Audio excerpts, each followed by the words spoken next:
Est-ce que ça t'arrive souvent de ressentir les émotions des gens autour?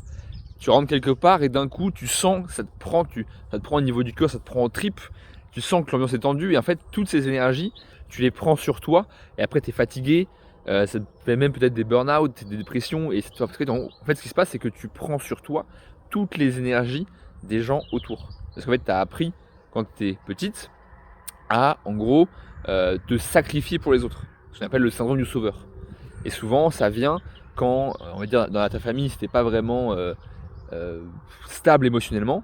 Et en fait, du coup, toi, comme naturellement, tu as ce côté empathique, ce côté de vouloir aider les gens. Et ben, en fait, tu as appris à prendre sur toi systématiquement toutes les émotions négatives des gens autour. En fait, c'était à toi de faire en sorte que la famille allait bien, quoi. Sauf que le truc, du coup, c'est que tu as continué à faire ça. Ce qui fait qu'aujourd'hui, tu ne peux pas t'empêcher, dès que quelqu'un va mal, de venir prendre, littéralement le sauver, prendre sur toi toutes ces énergies pourries. Donc lui après il va super bien, lui il est content, il est bien, tu vois, il s'est libéré. Et toi tu te retrouves avec toutes ces énergies pourries que c'est à toi derrière de travailler. Et c'est pour ça que ça te fatigue, ça te crame. Parce qu'en fait, ce qui se passe c'est que du coup, littéralement en fait, hein, c'est comme si lui il te donnait, imagine que tout le monde a un sac à dos, lui il te vide son sac à dos dans le tien, lui il part, il a plus de pierre, il est content. Et toi après, bah, du coup tu te trouves t'es comme ça, avec un sac à dos super lourd, parce que du coup tu as pris sur toi littéralement toutes ces énergies. Et ça en fait, moi j'étais comme ça aussi avant, et en fait ça peut se régler si tu veux, c'est pas quelque chose qui est absolu. Tu peux décider, ok maintenant j'arrête, maintenant je me centre sur moi, j'arrête de donner librement mon énergie à tout le monde, surtout des gens comme ça qui n'ont pas forcément mérité, et je me recentre sur moi. Tu peux déjà répéter ça.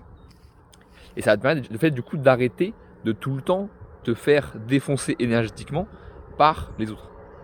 Et après tu peux aussi apprendre, parce que le but, on est quand même venu sur Terre pour ça, pour pouvoir aider et transmettre aux autres cette énergie de guérison, de libération d'âme.